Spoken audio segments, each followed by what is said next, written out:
नहमदुहु व नसल्ली अला रसूलिहिल करीम अम्मा बाद। बिरादरान इस्लाम व ख़वातीन इस्लाम, चंद जुमा से निकाह के उन्वान पर तरतीबवार मुख्तलिफ़ अनावीन पर निकाह से मुताल्लिक़ गुफ्तगू चलती आ रही हैं। गुज़िश्ता जुमा भी इसी उन्वान पर गुफ्तगू करते हुए तफ़सीली बात बताई गई थी।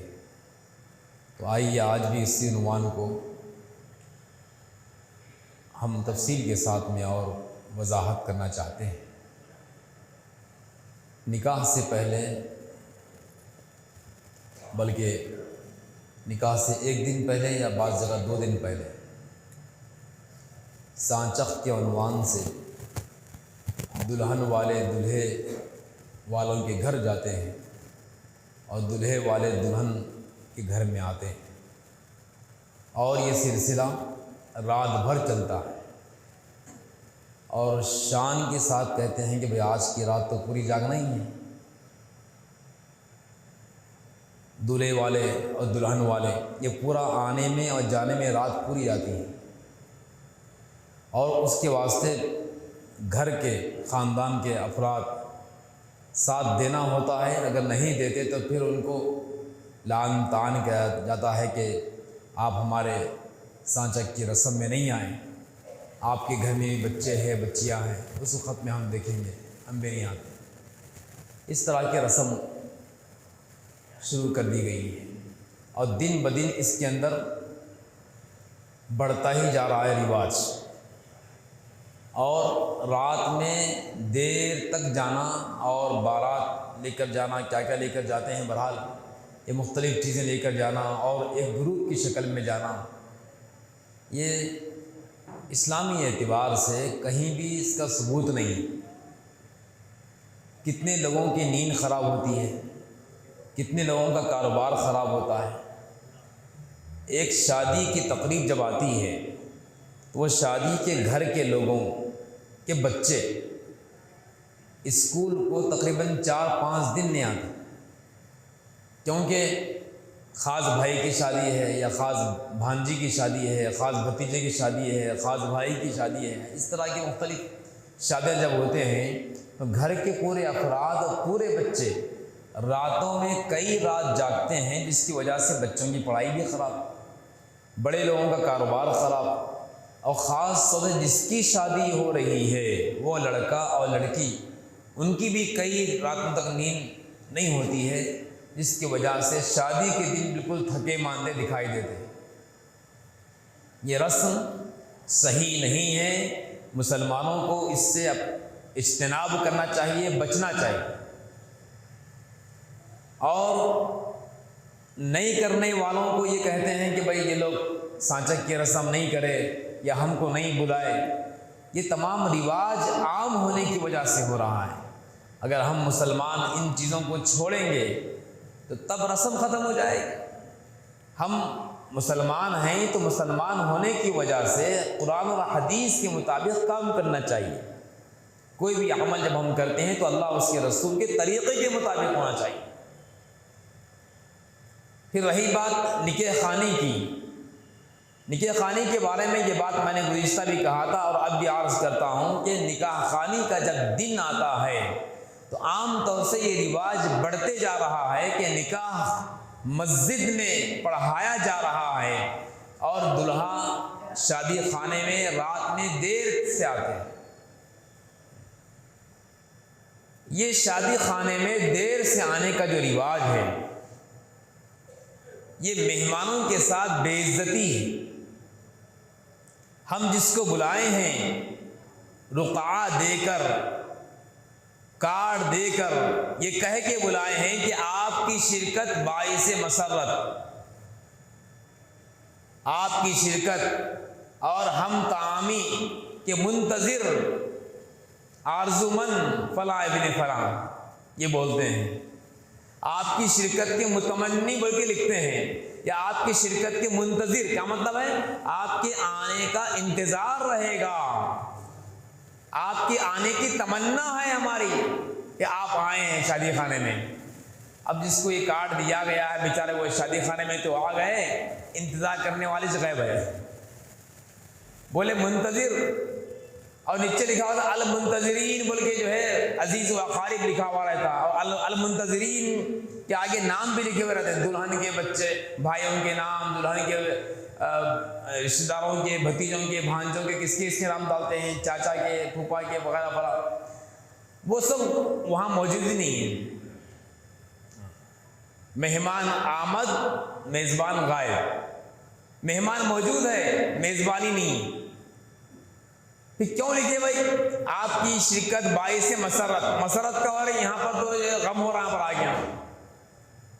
क्यों गम इसलिए कह रहा हूं कि बास शुगर के मरीज होते हैं जिनको बर वक्त खाना टाइम से खाना पड़ता है। अगर वो टाइम से खाना नहीं खाएं तो उनकी बीमारी बढ़ने का अंदेशा होता है, उनके मर्ज में इजाफा होने का अंदेशा होता है। अब ये बेचारे शादी खाने को पहुंच गए, उनके हाथ में गोली है, शुगर के मरीज है, वो खाने से पहले गोली खाते हैं, अब उनके खाने का वक्त हो रहा है, अब वो बेचैन हैं कि अगर हम गोली खा लेंगे और वक्त पर खाना शुरू नहीं होगा तो कैसे होगा। परेशान, कितना परेशान कर रहे हैं। बुलाइए एक साहब को आप बुलाए हैं और ये बुलाकर अल मुंतजरीन लिखे, मगर मुंतजरीन कहाँ हैं, इंतजार करने वाले कहाँ हैं, मुतमन्नी लिखे, तमन्ना करने वाले कहाँ हैं, मेहमान तो आ गए। ये गलत बात है। और लोग ये समझ रहे हैं कि देर से जाना शान है और देर से खाना शुरू करना शान है, देर से मेहमान और देर से दुल्हे को लाना एक शान है। शान नहीं, ये आयब है, आयब है। होना तो ये चाहिए कि दुल्हा और दुल्हन पहले शादी खाने में पहुंच जाएं और दुल्हा ठहर कर आने वाले मेहमानों का इस्तकबाल करे कि आइए, खैर मकदम, वेलकम, हम आपके मुंतजिर थे, आप हमारी शादी में तशरीफ लाए, आपका शुक्रिया, वक्त निकाले, आपकी मेहरबानी, जज़ाकल्लाह कहे और वो मेहमानों का इस्तकबाल करते हुए उनके साथ मुसाफहा मुआनका करे। अब यहाँ क्या हो रहा, हजरत वाला बड़े सुकून से 12 बजे आ रहे हैं और ये मेहमान आगे बैठे हुए हैं। कब आते हैं, नौशा, नौशा। हज़रत मौलाना आखिर साहब रहमतुल्लाह अलैह फरमाया करते हैं, नौशा, नौ के माने नया, शाह के माने बादशाह, ये नया बादशाह बना हुआ है ये। अब बादशाह के वैसे हरकतें कर रहा है। नौशा का लफ्ज़ जो है नया बादशाह के उसके माने होते हैं फारसी के। अब बिल्कुल हू बहू बादशाह के वैसे चाल नहीं कर रहा है, बल्कि बादशाह तो बाद ऐसे गुजरे हैं जो बर वक्त काम किया करते थे, लेकिन ये ऐसे बादशाह बने हुए हजरत वाला कि सुकून से रात में 12 बजे आ रहे हैं। एक जगह तो ऐसा हुआ, एक काजी साहब निकाह पढ़ाने के वास्ते शादी खाने में पहुंच गए, उनका निकाह भी नहीं हुआ था। तो हजरत नौशा साहब अपने दोस्तों के साथ नाचते हुए बाजे के साथ में आ रहे हैं और शादी खाने के पास ठहर कर तकरीबन पौन घंटा या 1 घंटे तक बजाते रहे। काजी साहब इंतजार करते रहे, बस करो भाई, मुझे जाना है दूसरे मकाम पर, लेकिन किसी के नहीं सुने।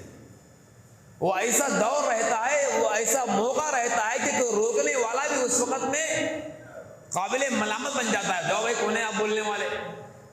उनके दोस्ता और बाज अल्लाह माफ करे निशा की हालत में लोग रहते हैं, कोई नहीं सुनते उस वक्त में, कोई नहीं सुनते। काजी साहब बैठे रहे इंतजार करते हुए, वो भी गुस्से में थे। जब निकाह खाने का जब वक्त आया, दूल्हे साहब अपने स्टेज पर बड़े शाहाना अंदाज से आकर बैठे तो 12 बज चुके थे, 12 बज गए। अब तारीख जब फॉर्म के अंदर तारीख लिख रहे थे तो लिखते वक्त में वो 28 तारीख गालिबन थी जिस दिन उनका निकाह मुकर्रर था। तो काजी साहब बोले 29 तारीख लिखता हूँ, वही होगी, मैं 29 तारीख दूंगा। क्यों, वो तो घड़ी बता रहे, घड़ी में तो वो क्या है, घड़ी में 29 तारीख है। नहीं, मेरा निकाह 28 तारीख को है, मेरा यादगार दिन रहता शादी का दिन, 29 मत लिखो, 28 लिखो। उन्होंने बोले कि नहीं सुनता मैं, टाइम क्या हो रहा देखो, घड़ी का टाइम रात में 12 बजे के बाद बदल जाता है, तारीख बदल जाती है, PM जाके AM शुरू हो जाता है। इसलिए अब मैं 28 नहीं 29 ही लिखूंगा। अब दोनों में बहस चल रही है। क्यों बहस चल रही है? इसलिए कि वो 28 तारीख लिखने पे मुसिर है और ये 29 तारीख लिखने पे मुसिर है। ये सब क्यों हुआ? देर से आने की वजह से। ऐसे एक नहीं कई सारे वाक़े हो रहे हैं। एक साहब नौजवान, एक साहब बड़ी उम्र के शुगर के मरीज थे, शादी खाने में गए और शादी का खाना खाने के वास्ते इंतजार करते रहे और दूल्हे के इंतजार में खाना भी शुरू नहीं किया गया था, चक्कर आकर गिर गए। हम क्या कर रहे हैं? मेहमानों के साथ में ये बेइज्जती और बेतकरीमी का मामला कर रहे हैं। उनकी तकरीम और उनकी ताज़ीम और उनकी तशरीफ आवरी को बाइसे मसरत कहा गया रुक़ई के अंदर, लेकिन यहां पर बाइसे रहमत नहीं बल्कि बाइसे ज़हमत बनते जा रहे हैं। हम बुला के तकलीफ दे रहे हैं। अगर नहीं बुलाना है तो लड़की वालों को तो खिलाना भी जरूरी नहीं है, खिला दिए तो ठीक है, कोई वाजिब और हराम, वाजिब और जरूरी नहीं है, खिला रहे हैं तो हराम भी नहीं। लेकिन ये क्या है कि आपके घर में मेहमान आए हुए हैं, शादी खाना हो या घर हो, एक ही बात है ना भाई। शादी खाना तो आप लिए हैं एक दिन के वास्ते, तो आपका ही हुआ। आपके घर में कोई मेहमान आया हुआ है और आप बुलाए हैं, बुलाने पर मेहमान आया हुआ है और आप जो है उनको बिठा के आप चले जा रहे हैं, ये आप ही घर में मौजूद नहीं, तो बताइए कि हम उसको पसंद करेंगे? आप किसी घर में मेहमान चले गए और वो घर वाले अंदर मौजूद ही नहीं है और आप इंतजार करते हुए बाहर खड़े हुए हैं, क्या आपको अच्छा मालूम होगा? खराब मालूम होगा, उसको पसंद नहीं करेंगे। और आज ऐसे ही हो रहा है।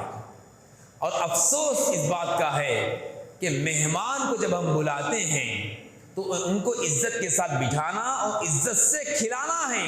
और आज क्या हो रहा है? देर से खाना शुरू करने की वजह से लोग देर से आते हैं, 10 बजे के बाद पूरे अब एकदम जमा हो जाते हैं, तो उस वक्त में खाने की जगह पर भीड़ होती है और अगर खाने वहां जाना है तो गोया कि कुश्ती करना पड़ता है। आज के ज़माने में शादी खाने में जाइए खाना खाना, कुश्ती करना, दोनों बराबर है। जो ज़्यादा ताकतवर रहेंगे बस वही आगे बढ़ जाएंगे, जो ताकतवर रहेंगे वो आगे बढ़ जाएंगे, जो कमज़ोर रहेंगे या बड़ी उम्र के रहेंगे वो डरते हुए पीछे रह जाएंगे। उनका खाना और 2-3 सब के बाद में हो जाएगा और जितना टाइम बढ़ता जाएगा उतना और जो है लोग बढ़ते जाएंगे। ये क्या हो रहा है? और दुर्फा तमाशा ये है, खास लोगों को अंदर से चोर गेट से अंदर छोड़ रहे हैं, अंदर दूसरे दरवाजे से अंदर छोड़ रहे हैं। अब बेचारे वे आए हुए हैं, घंटे 2 घंटे से बैठे हुए हैं, उनकी जो है कोई खदरदारी नहीं। क्या अच्छा होता कि वक्त से पहले ही यानी वक्त पर ही खाना शुरू कर देते, चाहे 10 आदमी आए, 20 आदमी आए, 50 आदमी आए, आप खाना शुरू कर दें, दरवाजा वहां पर बंद ना करें, गेट ना लगाएं, बल्कि खुलेआम जैसा आते गए आप खाना खिलाते जाइए, आपको जरूरत ही नहीं पड़ेगी बंद करने की, रोकने की या भीड़ जमा होने का मौका ही नहीं मिलेगा। हम इंतजार करते हैं, पूरे लोगों के पूरे मेज फुल होने का इंतजार करते हैं, पूरे मेज फुल हो जाएं, अगर 100 आदमी का इंतजाम है तो 100 आदमी पूरे मौजूद रहें तब हम खाना शुरू करेंगे। उसकी वजह से ये भीड़ होती है। आप वक्त लिखें शादी खाने कार्ड के अंदर 5-8 बजे का टाइम लिखे हैं तो 8 बजे शुरू कर दीजिए। आप जितने लोग आए बस उतना ही बस काफी है, 50 आदमी हो 10 आदमी हो, शुरू कर दीजिए। ये है असल मेहमानों की मेहमान नवाजी। और एक अफसोस की बात, बल्कि सद अफसोस की बात यह है कि शादी के दिन खाने के ताल्लुक से जो मेहमानों की बेइज्जती और मेहमानों के साथ इज्जत नफ्स का मसला हो रहा है, वो है मेन टेबल।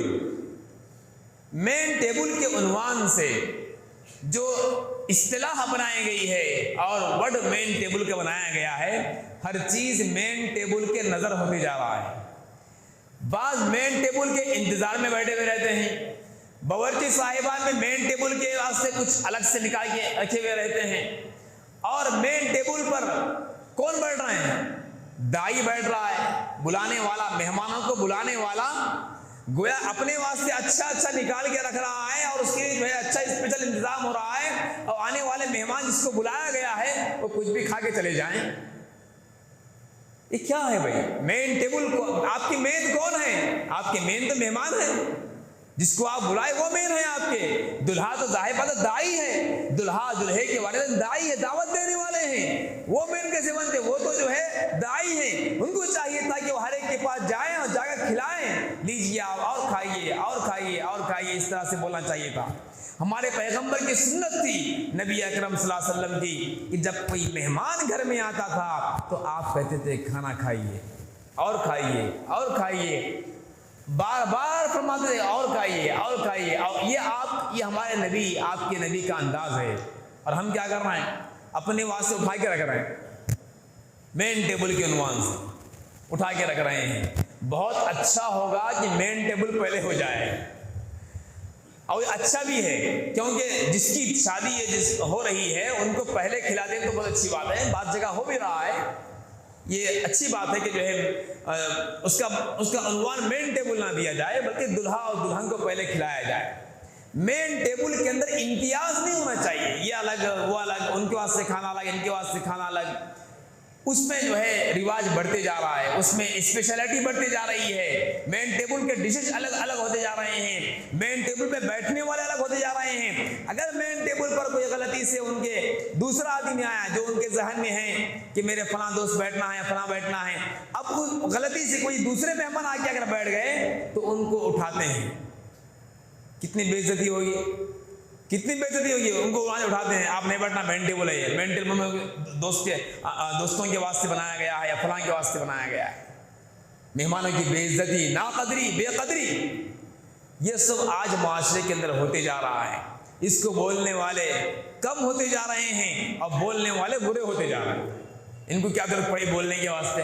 अरे भाई जरा आपके साथ में ये मामला हो जाए तो सोचिए आपके ऊपर क्या गुजरेगी। अगर आप कहीं गए और आपको मेन टेबल से उठाया गया, कहा गया कि आप यहाँ बैठने के काबिल नहीं है, उठ जाइए, यहाँ पर मेरा दोस्त बैठने वाला है, कितना नाकदरी है। आने वाला मेहमान चाहे कोई हो, गरीब हो, अमीर हो, आलिम हो, जाहिल हो, कोई हो, लेकिन उसको वो मेहमान है, आपका मेहमान है, मेहमान के तौर पे वो आया है, उसको वहां से उठाना बेइज्जती है। मेहमान का इतना बड़ा मकाम है, सहाबा किराम मेहमान की इतनी कदर किया करते थे। माजिद देवबंदी ने एक बहुत अच्छा शेर कहा है, अल्लाह मेरे रिज़्क़ की बरकत न चली जाए, अल्लाह मेरे रिज़्क़ की बरकत न चली जाए, 2 रोज़ से घर में कोई मेहमान नहीं है, 2 रोज़ से घर में कोई मेहमान नहीं है। मेहमान ना आए तो ये समझते थे कि हमारे घर से बरकत चली गई, और आज यहाँ मेहमान बुलाने पर आया है और आज उसको उठा रहे हैं और कहें वहां जाके बैठ जाओ, अभी बैठो, इंतजार करो, नौशा आ रहे हैं, नाश्ते भी आ रहे हैं, बैठ जाओ। मेहमान की नाकदरी है ये। हुजूर सल्लल्लाहु अलैहि वसल्लम के सहाबा में से एक सहाबी का वाक़िया है। उनके घर में मेहमान आए, घर में खाने थोड़ा था, घर में खाने थोड़ा था, ज्यादा नहीं था खाना। बीवी से कहा दस्तरखान बिछा दो।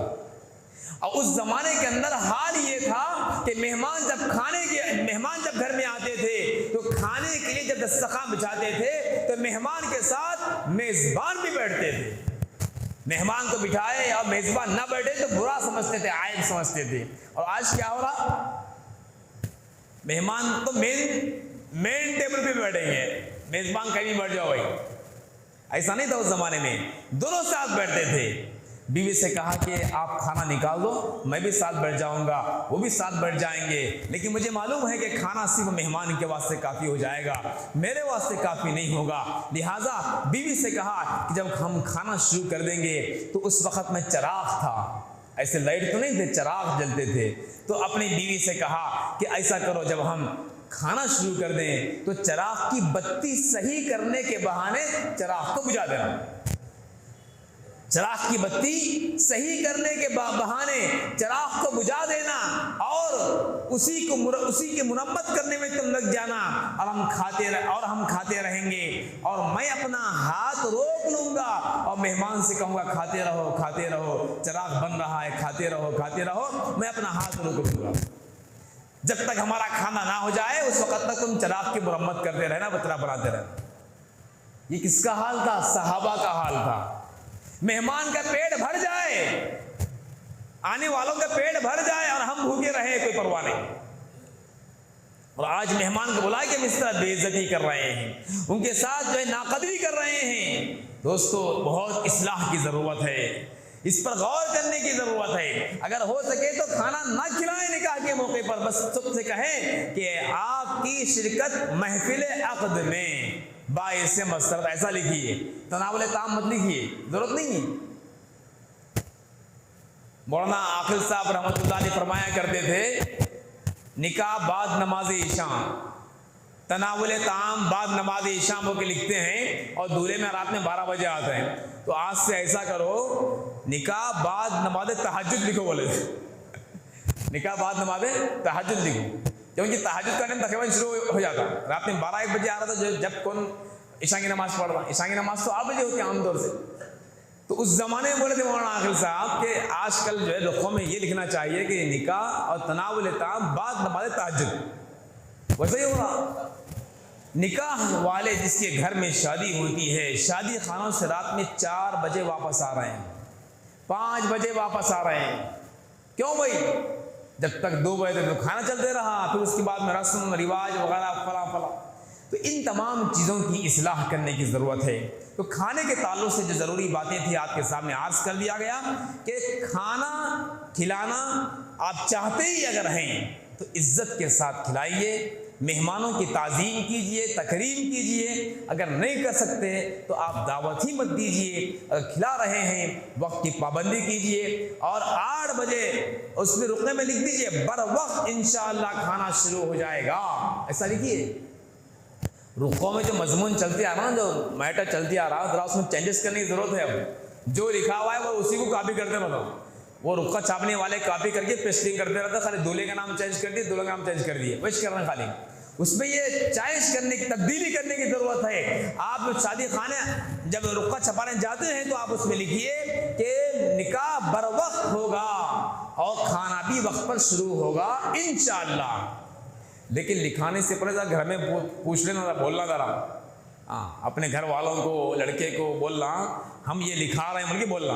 आप लिखा देंगे लेकिन दूल्हे में को मालूम ही नहीं है, तो उन्होंने आते 12 बजे। हज़रत मौलाना अहमद उबैदुर रहमान हसन नदवी साहब जो हम सब के मुरब्बी हैं, मुशफ़िक़ हैं, हमारे उस्ताद हैं, हज़रत ने परसों एक प्रोग्राम में कहा कि ये दूल्हे वाले जो देर से आ रहे हैं उनको इस बुराई से बचाने का एक आसान तरीक़ा ये है कि चंद दर्दमंद लोग जिसके दिल में दर्द है, निकाह में होने वाले खुराफात के बारे में जिसको दर्द है, उनको अगर दावत पहुंचती है तो उनको चाहिए कि जो टाइम लिखा हुआ है उस टाइम शादी खाना पहुंच जाए। मसलन 9 बजे, आमतौर से 9 बजे निकाह, 9 बजे, या शादी या तनावुल ताम 9 बजे, इस्तकबालिया 9 बजे, रिफ्रेशमेंट 9 बजे लिखते हैं ना। 9 बजे पहुंच जाओ। पहुंच के जाहिर बात है 9 बजे तक कोई भी नहीं आएंगे। 9 बजे शादी खाने में सन्नाटा, लाइटां पूरे बंद। क्या बात है भाई, अभी नौशा नहीं आए। तो हज़रत ने फरमाया कि 9 बजे पहुंच के दूल्हे मियां को फ़ोन करो और ये बोलो कि हम लोग शादी खाने में आपके पहुंच गए हैं, आप नहीं आए तो इससे हम आपको फ़ोन करें। तो आप क्या बोलते हो दूल्हे मियां, ज़रा बैठिए अभी हम आ रहे हैं, वो ये बोलेंगे ना। तो उन्होंने बोला नहीं, हम नहीं बैठ सकते, ज़रा सुबह फजर में उठना है, हमको फजर की नमाज में जाना रहता, दूसरी भी मसरूफियात है, इसीलिए हम नहीं बैठ सकते। अल्लाह आपको मुबारक करे, शादी में मुबारक हो, हम चलते हैं, खुदा हाफिज़, चले जाओ। फिर और एक साहब जाना, 2, 4, 10, 15 फोना उनको पहुंच जाना कि भाई देखो हम पहुंच गए शादी खाने में और आप नहीं आए, तो इसलिए खाना कोई ज़रूरी नहीं है, मुबारकबाद देने के वास्ते हम आपकी शादी खाने को आए थे, लिहाजा हम जा रहे हैं, खुदा हाफिज़। ऐसे अगर हर दूल्हे को उनकी शादियों के मौके पे एक 10-15 अगर फ़ोन मौसूल हुए, फ़ोन पहुँचे, तो बहुत मुमकिन है कि कम से कम इज़्ज़त नफ्स को डरते हुए वक्त आ जाएंगे। ये काम करना चाहिए हर दर्दमंद इंसान को। हम तो डरते हैं, क्यों फ़ोन करेंगे भाई, दूल्हे हैं ना, सुकून से आते दूल्हे मियाँ, खाना शुरू कर दिए, क्या हम जाने वाले क्या खाने के भूखे हैं? क्या हमारे घर में खाना नहीं होता है? हम तो दुल्हे को से मिलकर मुबारकबादी देने के वास्ते गए हैं। बारकल्लाह लका व जमा बैनकुमा फी खैर, ये दुआ देना मसनून भी है। जब हम शादी खाने में पहुंचे, दुल्हे भी आई नहीं है तो किसको देंगे मुबारकबादी? क्या स्टेज को देके आ जाएंगे मुबारक बोल के? जाहिर बात है स्टेज तो बेजान है, कैसे उसको बोलेंगे? आज क्या हो रहा है? अब बात मुझे बोल नहीं, हम तो खाना शुरू कर दिए भाई, दूल्हा आने दो, नहीं तो खाना शुरू कर दिया। अच्छी बात है खाना शुरू कर दिया, आप बहुत बड़ी हमदर्दी काम करें, लेकिन आने वाला दुल्हे से मिलके मुबारकबादी की दुआ देना चाहता है। हो सकता आने वाला में कोई बुजुर्ग हो, आने वाला में कोई नेक आदमी हो, आने वाला में कोई मुत्तकी आदमी हो, उसकी दुआ अल्लाह कबूल करते होंगे। अल्लाह तुम दोनों को मुबारक करे, तुम्हारे जोड़े में मोहब्बत अता फरमाए, ऐसा दुआ देने वाले कोई बुजुर्ग आ सकते होंगे। लेकिन बेचारे ये नौशा दूल्हे बने हुए हैं, दुआ लेने से वो बहुत दूर है, उनको दुआ की जरूरत ही नहीं है। उनको तो जरूरत है दोस्तों की, उनको जरूरत है बाजे की, उनको जरूरत है नाचने वालों की, उनको जरूरत है निशान करके नाचने वालों की, और उनको जरूरत है लेट से आकर मुआशरे में जो गलत फिजा चल पड़ी है उस पर अमल करने की, और देर से आकर मेहमानों को तकलीफ देने। बड़ों की जिम्मेदारी है, माँ बाप की जिम्मेदारी है, वालिदैन की जिम्मेदारी है कि इस गलत काम को दूर करें। फूफा है, मामू है, खालू है, वालिद है, वालिदा है, ये चाहे तो ये काम कर सकते हैं। अगर किसी के फूफा या खालू अगर बोले कि अगर निकाह खाने में ये चीज़ है तो मैं नहीं आता हुआ कि बोले, तो कैसा भी करते ना वो चीज़। मिसाल के तौर पर जो है एक कोई खालू बोले, एक मिसाल दे रहा हूँ फॉर एग्जाम्पल, खालू बोले कि अगर जो निकाह खाने में अगर बाजा है तो मैं आता हूँ कि बोले, समझो, तो हम बाजा रखते हैं उनकी बात सुन के। क्यों रखे बाजा? भाई इन्हें हमारे खालू की ख्वाहिश थी इसलिए हम रखे। एक मिसाल दे रहा हूँ मैं, तो खालू की ख्वाहिश का बाजा रखे, तो वही खालू अगर ये बोले निकाह खाने में बाजा अगर होगा तो मैं नहीं आऊँगा बोले, तो बात सुनना पड़ता ना उनकी बात सुन के बाजा रख रहे हैं। वही खालू की जिम्मेदारी है, वही फुप्पा की जिम्मेदारी है कि ये बोलना बाजा अगर होगा तो मैं नहीं आऊँगा, अगर देर से आएंगे तो मैं वापस चले जाऊँगा।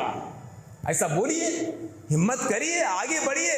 हम नहीं तो कौन सुधारेंगे? आने वाली नस्ल दिन ब दिन इन सही रिवायात से बिल्कुल कोसों दूर होते जा रहे हैं। आप में से जो बाप है, उन बापों से ख्वाहिश है कि अपनी शादी का तस्वुर करिए। आपकी जब शादी हुई थी तो क्या उस वक्त में ये रिवाज था? नहीं था। अब हो रहा है, तो आप गौर कीजिए, तो क्या आपकी जब शादी में ये रसूमात नहीं हुए तो क्या आपकी शादी नहीं हुई?